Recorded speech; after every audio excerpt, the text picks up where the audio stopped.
few people. just a few.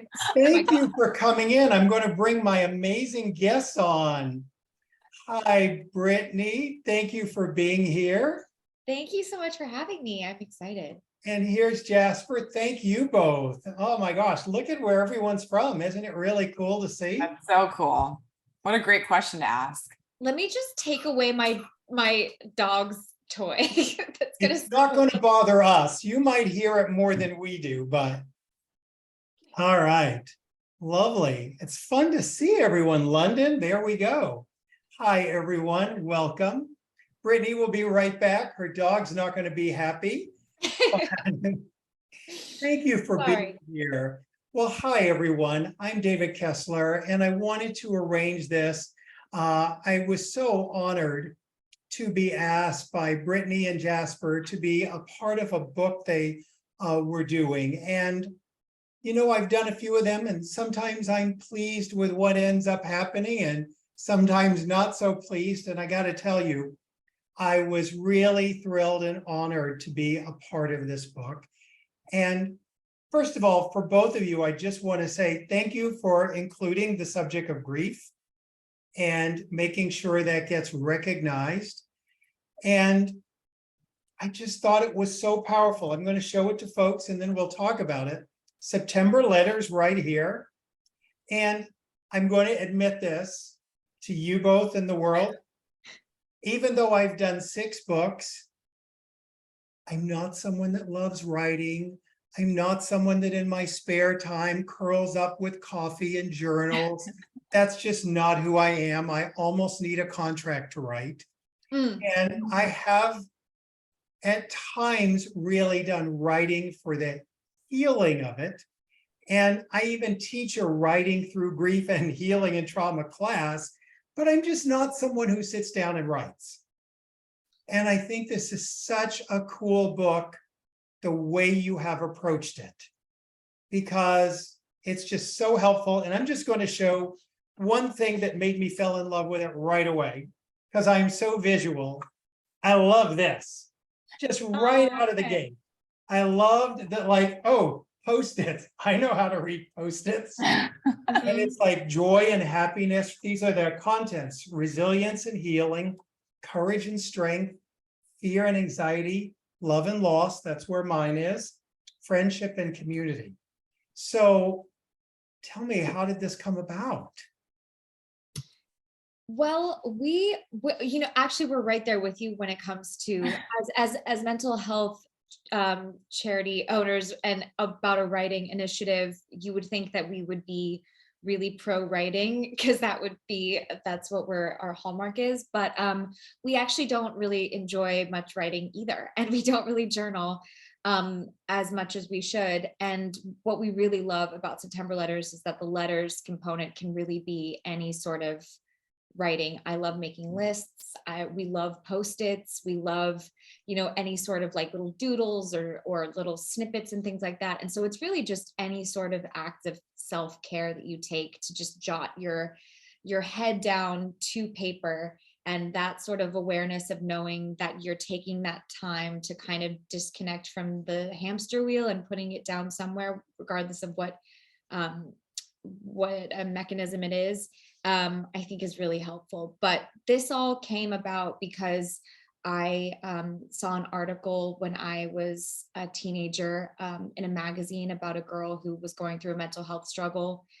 And I ripped out that article from the magazine, and she was talking about depression and anxiety and an eating disorder. And it was the first time when I was 15 years old that I realized that there was someone else who was going through the same thing that I had, but I didn't even know what I was doing, and I didn't know what the words were to make sense of it. And so I ripped out that article and carried it around in my back pocket for months and months as this sort of beacon of hope that there was someone else who could be, I don't know, some sort of guiding light of sorts to make sure that I was going to get better. And then later on, when I got into recovery and had a bit of understanding about my mental health journey, I did an article for a magazine, and I talked about how that article was the first impetus to like me getting better.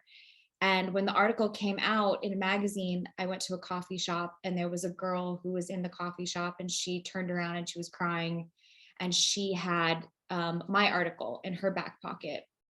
And so, of course, I cried and then she cried. And it was sort of this full circle moment where we realized that our stories connected us. And the sharing of those stories was the reason that we both felt not so alone. So I reached out to Jaspre and said, I really want to do something with this idea that our stories can connect us and that being vulnerable is the greatest strength in getting better. And she kind of took it and made it, bigger than I thought it could be. And we launched the website, and then we also launched the book that incorporates a lot of letters and stories and people sharing their experiences and hope.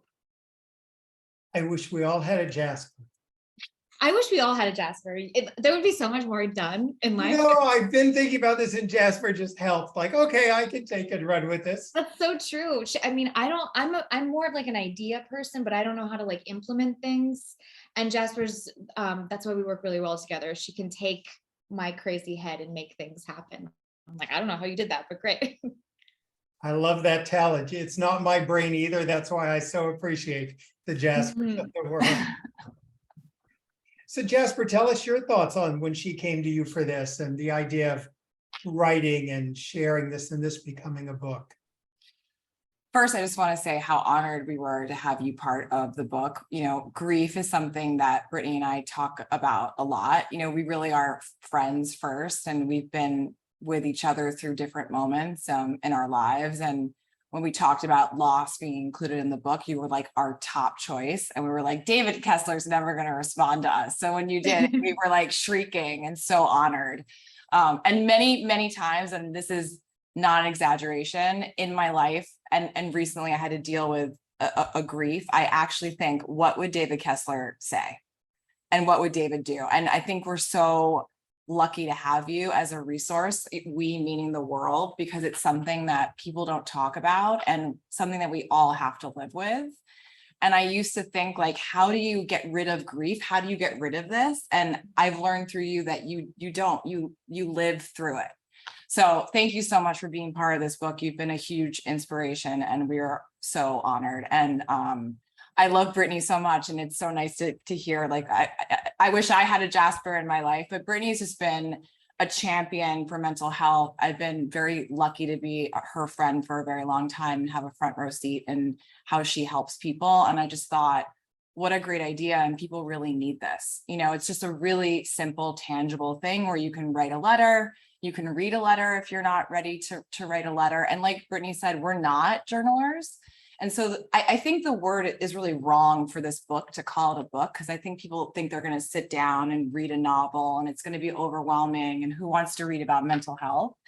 But it's 6 chapters divided by emotion. We'd like to say, like, you can open the book on any page, and that's the page that you should read for the day. Which I did.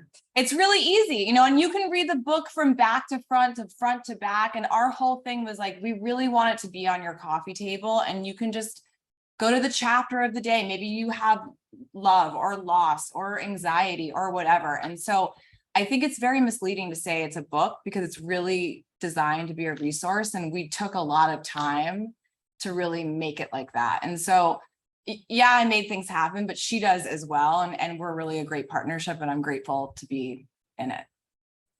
Well, the book is really lovely, and it's true. If I had to think of a word, it's so inviting and accessible. That's 2 words, but I literally did exactly what you said. I opened the book and I said, let me just see what letter comes up today. And a letter on happiness. And I got to tell you, and people will get this, I think. When I saw happiness, I'm like, oh, no, really? Like, really? And I read the letter, and there's a part of me that, like, oh, I don't want to be lectured to on I need to be happier. And then I read the letter and I was drawn into someone else's world. And the next thing you know, we're talking about compassion. And I'm like, oh my gosh, that was lovely. And it was just, just to walk into a letter like that. And I think, There's something about writing that when it's done well, it draws us in and also helps us out. So I love that about that. I love that. So it is true. Anyone can, it's not a, oh my gosh, I got to begin this book and da-da-da. It's not that kind of book. I want to say just about where you started, Brittany, there's something magical about writing when it comes to healing, that study after study shows for us to heal trauma and grief. And healing doesn't mean forgetting or moving on. It just means the event no longer controls us. But, you know, there's something about writing that helps us to know we're not alone in the world. Just like with that first, you know, article. I think it's just that really simple act of putting down on paper the thoughts that you have and taking the time to just really understand what you're thinking. Because I know for me, I have such bad anxiety sometimes that I'm going so fast and I'm spiraling so much so that I don't even know what I'm necessarily even thinking about. And taking that time to actually put it on paper and then see it back at me, I process it in a different way. And then the next component of that, the next step of that is to share it with someone so that they too can be like, oh, I do the same thing. And that's something that I resonate with.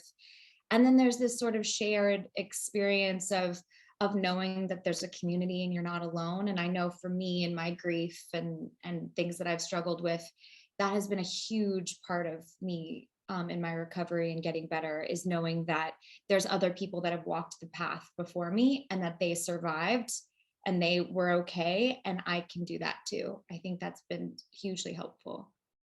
You know, the world has changed so much. I grew up with, don't let anyone see your dirty laundry. And Right. because of that, we all, at least for me, walked around with, I'm the only one that has these feelings. Everyone has it together. And I've done some work, I know you have, with the Mental Health Coalition and the book.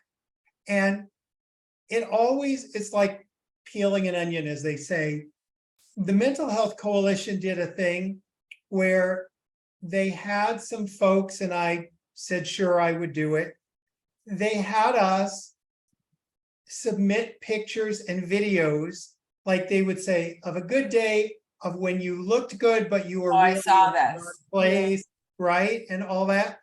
And I gotta tell you, I don't think of myself like on Instagram and Facebook. I don't ever think of myself as someone who's doing filters and all that. But I realize, oh, I'm not used to showing a picture that I'm not happy looking in it. And it was really tough for me to sort of expose that. And I gotta say, Brittany, for you, it's so easy for when we all want to have those illusions to go, oh my gosh, Brittany's and Pitch Perfect and Hairspray and What a Together Life. And my life is so screwed up. And, you know, the more we go, we're all human here. Yeah, I think, well, I don't know. I think the mirage, or the like sort of thing that anybody has a perfect life is completely obviously false. And I know that I'm very blessed to do the occupation that I do. But yeah, I think everyone no one is immune to specifically grief. I mean, you're always going to go through something regardless of what you do for a living, and those emotions are just as deep as the next person, and vice versa. So yeah, I don't know. I don't know if anybody has it worse or better than anybody else. It's all perspective, and we're all just trying to walk each other home. That great quote of like, we're all in this together, regardless of what we do. And there is something about, and I love the word mirage, that it is a mirage, whether we were raised with it or we unconsciously buy into it. It is such a mirage. And the more we can sort of, you know, realize, another one of those things is, you know, everyone has a struggle we know nothing about. It's just that reality. And the writing there's something about, like in my online group, I talk about we find ourselves in each other's stories, but it's just as true in writing and letters. Mm, And I think about we have to witness.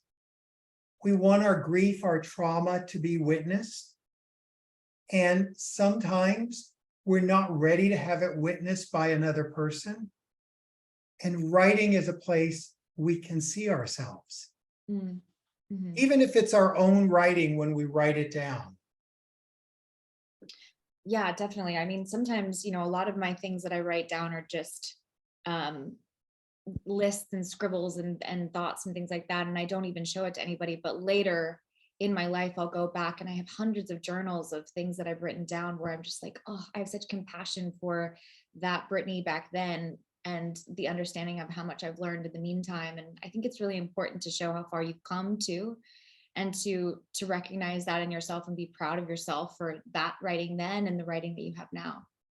Yeah. And one of the things that I think I've learned over the years is that inner critic that we all have, it's easy to spot that in our writing. Like when we look back later and go, oh, I have compassion. And then I always think the person that has compassion is actually who we are. Mm-hmm. We think and identify that we're the inner critic and the screw up. And we're actually the kind, compassionate one when we find our pure selves. And it's easy to see the critic in writing and who we really are in writing. Mm.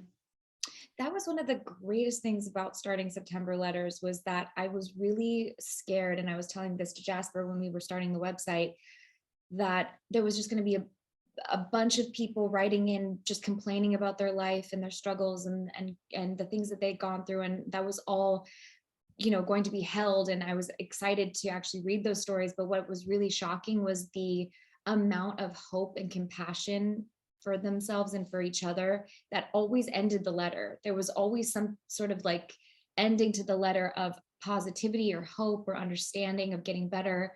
And that sort of, that was really surprising to me, that I think that everybody has that voice inside of them that says like, but maybe it's going to be okay, and I think that that's the thing that we need to highlight and hold on to. I think that's also what we love about September Letters, is that people can read their story in someone else's. Yes, the power of writing is super important, and a lot of people do write. I think a lot of people have anxiety over writing, but when you read a letter that's like literally your story, I think there's that moment that you don't feel isolated. Because as connected as we are through social media, I think in a weird way, it's made us actually more isolated and more lonely. And we all have heightened awareness that we think we're the only person going through something. And when they read a letter that seems so similar to themselves, they feel more connected, and they feel that there's a strength that comes through that.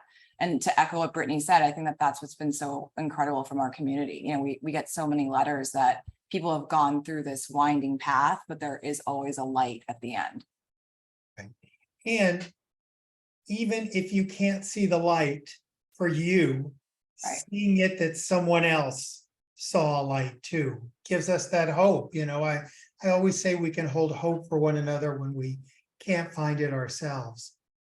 And I also want to bring up one of the things that I've always done, whether it's with my grief groups or workshops, is I do a few different things. And one, psychologically, years ago, there was this blip we had that like, oh, when someone dies, you should find closure and end the relationship. And we realized, like, number one, and they talked about, oh, and you should write a letter to your loved one saying goodbye. And I was always like, they've already died. I mean, who needs to write a letter? It's already a forced goodbye. But we realize now in psychology that we have what's called continuing bonds. And Wow. we actually have connections with them, and having a connection with people, pets, loved ones who have died is actually a healthy thing. And I will have people write a letter to their loved one, and I will have them just write a letter like they normally would. And then I will have them at another point write a letter back from their loved one, Wow. answering it with their non-dominant hand, Ooh, I love that. just to like Oh, receive that back. So it's really such an interesting exercise, and people get these amazing letters. And people go, is it really the dead person or is it the wisdom inside of us? And I'm like, does it really matter? Just like receive the letter, that It could be idea. both, I guess. It's like they left a piece of them in some sort of energetic way, and it could be. what a cool exercise. Thank you for sharing. That is amazing. It is, it's a great one. And Wow. the one I love to do is write a letter to our past, and also write a letter from our future self to us. Mm, Just, mhm. just different things like that. It's that power of writing. So I think, there's so much healing to be found. And I know for some people, they might go, I'm not there yet. I'm not ready to do the letter or find the healing. And it seems so foreign. And that's why I love the book. Because like I could commit to opening the book. If I was really in pain, I could commit to like opening it in one place and just peeking in. And I just love that it's so accessible that way. I'm right there with you. When I'm in my worst sort of pain, I think the last thing that I want to do is read an entire chapter. I mean, I have so many books, specifically mental health books, because I love psychology and mental health, but sometimes it's really hard to you just want to watch a bad TV show and not feel anything. And what we were trying to do with the book is just have it be so accessible that you can just open it up and really just even read a post-it note, and maybe that's what you were supposed to read that day, and it'd be very concise and succinct, and maybe that's all you can do for the day, and that's okay. Might be enough. It literally might be enough, Mhm. I think we try to make it for every kind of person wherever they are, because Brittany and I have been in different places in our life. And I do think that people don't completely understand when you really need help, what help looks like and how help can permeate when you're feeling not great, and so, it's so nice to hear that feedback, because we really try to make it not a one size fits all. Well, you succeeded. You succeeded. It's really lovely.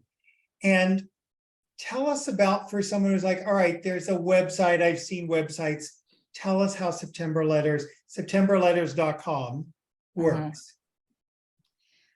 I mean, it's actually pretty incredible that right now I'm paying attention to you guys, but I'm also reading the chat, and I know, it's I think amazing. one of my favorite things that we tried to do at September Letters, but also I think what you're doing, David, is that it's like inviting a community of people to have feedback with each other and say like, well, I went through that too, and it's going to be okay. And that was my experience as well. And so with September Letters, you can read a letter. If you aren't wanting to write, you can write a letter. You can request a letter. You can ask someone, I'm really going through a tough time with this topic. Is there anybody who's gone through it? And that person, another person who has been through that experience can write that letter. And what I think we really wanted to formulate was a community of people just reaching out and helping each other in whatever way possible. So I think that's what the website is doing, is just a well of vulnerability and strength. Yeah, and it makes it even more available for people. It's really, really lovely. We just put that in the chat, and it's septemberletters.com.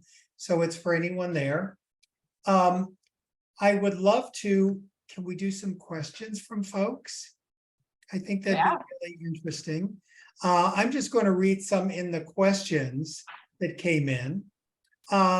Someone wrote, is it good to take notes every day about your own feelings? I thought that's interesting, isn't it? Sometimes the questions are just as interesting as the answers. You probably know the answer to this. I'm actually really intrigued to hear what you think.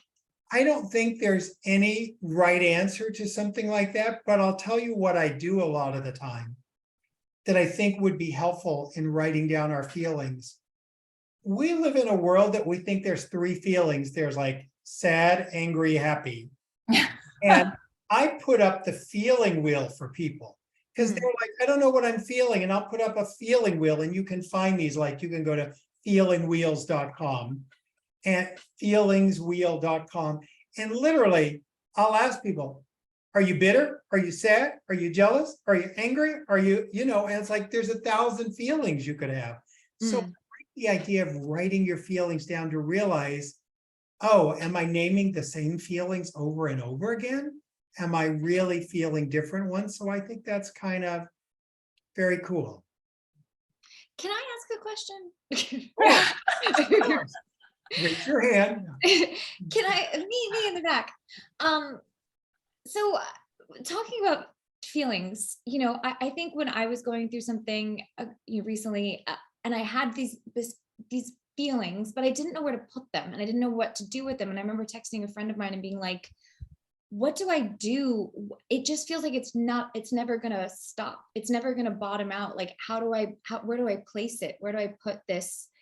And I knew the feeling and where it came from, but I think as an expert, as you are, like in those moments where it doesn't feel like it's going to end, or that the bottom isn't going to hold you, where do you put it? Yeah, it's a great question. So I say a few things. We are the first generation that has feelings on feelings. Like, we're sad. Oh, but I shouldn't be sad. I've got so much in my life.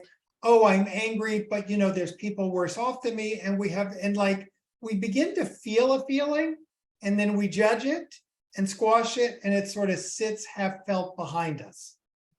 And so the other side of squashing the feeling is, like you said, wait, if I express it, it might never end. Right. And I remind people, no feeling is final. If you just fully feel that feeling, even with the concern that it's never going to end, feel it and it will. And you'll just go to another feeling eventually. People say to me all the time, if I start crying, I will never end. And I say, I have been with thousands of people. Everyone stopped crying. They may have started again at some point, but everyone did stop. Yeah, I think the hard thing sometimes is it okay to stop? You kind of feel like, well, what's going to happen if I don't have this feeling anymore? What am I doing, or where is it going? But yeah, I guess it's okay to not have to narrate it in your mind. And I'll tell you something else, and I do this. I have a grief educator program where I train therapists and people who have had horrible grief and want to help others and turn their pain into purpose. I do this thing with feelings where I have them name like their comfort feelings. And we go to, oh, my comfort feelings, I bet that must be like comfort food. And people are surprised. Sometimes our comfort feeling is chaos. Sometimes our comfort feeling is anxiety. And then, I'll talk about, what feeling do you fear the most? And of course we think, oh, well, it must be sadness and pain. And people admit, oh, it's actually happiness and joy. And I'm actually kind of afraid if I let joy in, or happiness, I'll lose it, and and what's next? So it's so interesting, the feelings that we have, and to then put them on paper is amazing. That really resonates with me. I love that question. That was great, Brett. Yeah, we really went places with that. Wow, that was amazing. I loved it. Question one. Yeah, sorry. All right, let's see. Oh, someone says you saved their life with September letters. That's so sweet. And I don't doubt that. I don't doubt that. All right. When you are alone, isolated, and abandoned, how does writing counteract that? Gosh, I think sometimes writing might be all you have in that moment. If you're truly isolated in that moment for whatever reason, write. That is the time to write. I feel like there's, like you were touching on this earlier, but I think it's really important to decipher the two. It sounds like kind of a little strange, but to decipher the fact that you're not always the feelings and the thoughts, like you're the one that's witnessing them. Right. And I know that like Michael Singer talks about this and stuff, but I think that's what writing sometimes does is the understanding that the chaos and the anxiety and the hamster wheel isn't necessarily like where your person, like the soul is. And sometimes I find that writing by myself, I can decipher between the two. I think also there is a point for me, at least, that I needed to learn to be alone and isolated with my feelings, and I think we all have a tendency to like do other things to make it go away. So I do think that that's like a great gift if you feel isolated, and to sit with your feelings and really, I, for myself, say, what's the message here? Like, what am I trying to understand? And distilling that on paper or on your iPhone or in a voice note, whatever, however you want to do it, I think validates and makes it a little less scary for me and anxiety driven when I'm like, okay, this is the container of what I'm feeling in that moment, rather than running away from it. I'm going to give you an example of that. Another question. Someone writes, my grief is from the loss of a friend because of her very hurtful behavior. No one seems to get that one. Do you cover that? And it's interesting because you can hear in the question, the isolation, like, does anyone know what this pain is like? And the truth is, don't we all? Yeah. Don't we all know the disappointment of a friend? Yeah. And just to be able to articulate that and realize you're not alone. I think also, this is a very popular thing to say, but things last seasons. And I think, for me, I've lost a few friendships that were really hard to lose, and it was a hard moment. And then I realized they were part of like a season of my life. And I was really grateful for that. But, we all change and evolve. And I think that's a great question, because that is part of loss and grief that we don't necessarily speak about. Sometimes the person is very much still on earth, and you still have the same experience and feelings as if they were not. Right. And it's interesting. Someone writes, we're just sticking with the friends and feelings for a moment. They said, what do you do if your friends can't deal with your feelings and don't want to talk about them? And I think it's fascinating because we do think all our friends should be able to talk about everything with us. And I often say, especially in grief and trauma, it becomes a time where sometimes your family and friends who you think get you the most become strangers, and strangers can become family and friends. And I mean, you don't, look at the trauma world, the grief world, the recovery world. There's so much of that you see. And I also think we have to realize everyone has different emotional realms, and there may not be anything wrong with that. I literally went to dinner with a good friend of mine, and I was really going through some tough stuff. And I like opened the dinner with that. And I was like, and I just like spewed it all. And my friend looked at me and went, after I just was so vulnerable, and went, so any upcoming fun travel plans? And literally, here's what I've learned to do that's changed my life. To be like a GPS and go recalculating. Oh my gosh, this isn't my friend who goes deep. Oh, this is my light friend. Wow. Of course, what was I thinking? Oh, we're going to talk about travel and lightness and what's new. Got it. They're not bad. I'm not bad. Got it. Recalculating.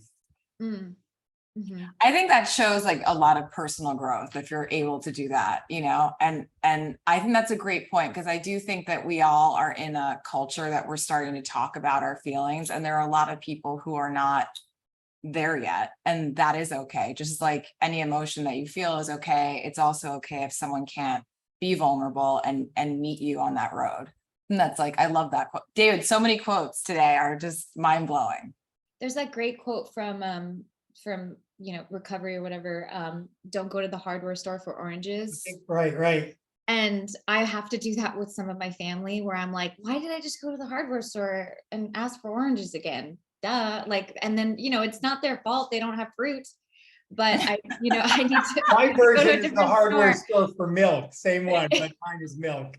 Right. Yeah, exactly. So I think that's okay. It's like so easy to get mad at that person and be like, why don't you understand or want to talk about this? But they don't have the tools that you need, and you can go somewhere else. I'm going to go somewhere really hard for a moment, just because I think we should. Someone writes, if you deal with self-harm, how is it possible to write? And if you are dealing with the chaos in your own head, I don't know, can I ask this one? So first of all, I wanted to take the question to say, yes, you can ask that one. We can talk about the hard things in life. And, I also just want to first say, if anyone's dealing with self-harm, suicidal thoughts, you are so important. Please reach out to 988 if that's your experience now and get help. If you're not in the US, look on your local search engine for help, call your local authorities, because even though you can't see it, maybe in this moment, you are so worth it. But in terms of writing, I think it's really interesting that you could possibly write from the self-harm and give it permission on paper. And you could also write from your higher, wiser self that's not a victim of those thoughts. That's the magic of writing, is that there can be many voices on the paper. I definitely did that. I would put my hand like here and start talking to myself as if like, what would I say to like little Brittany? What would I be saying to her if she was trying to hurt herself? And yeah, it's funny, like when you start talking to yourself as something and you're channeling something that's maybe not necessarily like easy to do, but it's there to start talking to yourself as like the higher good, and writing that down and then looking back at it and realizing that it is in you. It's just sometimes covered up with a lot of other noise. Right. And it's so important to reduce the stigma around mental health, around, suicidal thoughts, self-harming thoughts, death by suicide, all of that. So we got to talk about it. And sometimes you got to practice and do it on paper first. Monica says, many times people don't want to talk about grief. How can we express everything we want to say? I think you can practice on paper first. One of the quotes that we have in the book from you is, if the love is real, the grief is real. And I think of that quote so often because it's so relevant in so many, ways of life. Like if you lost a friend, a relationship ended, they didn't die, they're still here. The grief of a pet, whatever, the grief of moving states because you have to. And I think rationalizing it like that, and it's really your own experience, that no one has judgment on, that is just so beautiful and really, really profound, but so simple. And that's what I love about that. And that's why, just seeing, like Brittany said, seeing the chat and people talking about grief and having an area that people feel like a container to feel safe to talk about that, I think is so important, because unlike an illness where you physically look, something's wrong, grief, we're allowed to have like a week of mourning, and then you're supposed to be fine and you look fine. So I think that's always the difficult part of talking about loss and just in general. I always call that TV grief. It's one episode, maybe two, and then we've got to go on to the next storyline. I kept saying that to my friends. I was like, I want to get to the montage part, like the part of the movie where like the like cool soundtrack comes in, and I start like taking care of myself and painting my wall and like being like, she's back. Like, just not happening. The montage part doesn't necessarily happen at the part of the movie where you think it's going to. Right. So true. So true. So there's a lot of questions about what was your favorite part of the book, or writing it, or challenge in the book? Well, there was lots of challenges. Jasper knows that firsthand. I was directing a movie about mental health at the same time as writing this. And so Jasper, did a lot of heavy lifting for me when I was in the middle of directing my movie. And I think that the most challenging part was kind of deciphering how we were going to lay out the book to make it the most accessible, but also sifting through, we didn't want anyone to feel like their letter wasn't included or important. We didn't want to trigger anyone, making sure that every letter was helpful in a way, but also, making sure that we picked the ones that spoke to us. It was just a lot. It was a lot of, but I think that's what was really rewarding is finding what really spoke to us. I think that, we don't really have a favorite part because I think it changes depending on how we feel that day, like what emotion we're going through and what we really kind of need. And, we doodle throughout the book. A friend of mine got the book on Amazon and she said, how did you customize it? And it like before I got it, and I was like, no, that is like a doodle. Everyone has these customizations. So Brittany and I were able to sit together and kind of go through the manuscript and doodle and kind of just show people that we want people to like dog ear it, underline it. It's like a workshop and like a little like workbook to work with. So I mean, Brittany, I don't want to speak for you, but I don't really have a favorite part. I think it really depends on the day. But like what I love about the book so much is that they're hopefully very simple, digestible, no cost takeaways that people can do. Like Grace Harry, who's a joy strategist, talks about joy snacks. We have like different little writing prompts. Cause I think one of the hardest things for me with writing is like, where do I start? Where do I begin? Like, I don't even know where to begin.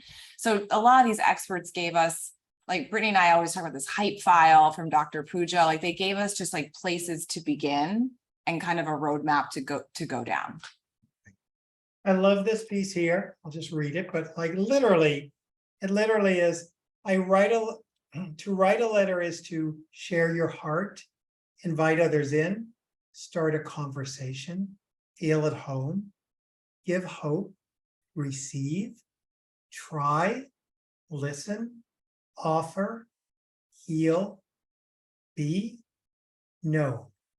To write a letter is to know you're not alone. I mean, how cool is that? Like, this is who I wish I was when I like sat down and just jotted down some words. Like, this is the ideal version of me, That did not come easily either.